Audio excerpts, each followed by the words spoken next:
اعوذ باللہ من الشیطان الرجیم، بسم اللہ الرحمن الرحیم۔ الصلاۃ والسلام علیک یا رسول اللہ وعلی آلک واصحابک یا حبیب اللہ۔ درود شریف پڑھنے کی توفیق کن لوگوں کو ملتی ہے؟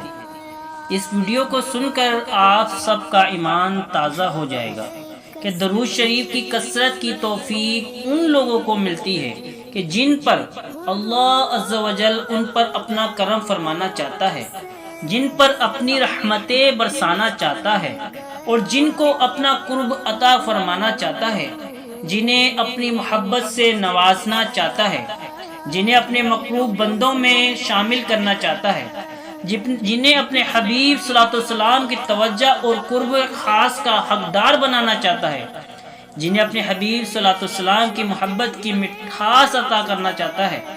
درود پاک پڑھنے کی توفیق ان لوگوں کو ملتی ہے، بہت ہی خوش نصیب ہیں وہ لوگ۔ وہ اپنی قسمت پر رشک کریں کہ جنہیں درود پاک کثرت سے پڑھنے کی توفیق ملی۔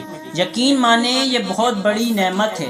جن لوگوں کو کثرت سے درود پاک پڑھنے کی توفیق مل گئی تو ان کی ہر پریشانی، بیماری، مصیبتیں سب دور ہو جائیں گی، اس کی دنیا اور آخرت بھی سنور جاتی ہے۔ مجھے پورا یقین ہے کہ آج کی ویڈیو کو سن کر آپ لوگوں کو کچھ پل کے لیے سوچیں گے کہ آپ ہمارے نبی صلی اللہ علیہ وسلم پر کتنا درود بھیجائے۔ اللہ آپ کو اور مجھے درود پاک کی کثرت کرنے والا بنائے، آمین بجاہ النبی الامین صلی اللہ تعالی علی محمد صلی اللہ علیہ وآلہ وسلم۔ الصلاۃ والسلام علیک یا نبی اللہ وعلی آلک واصحابک یا نور اللہ۔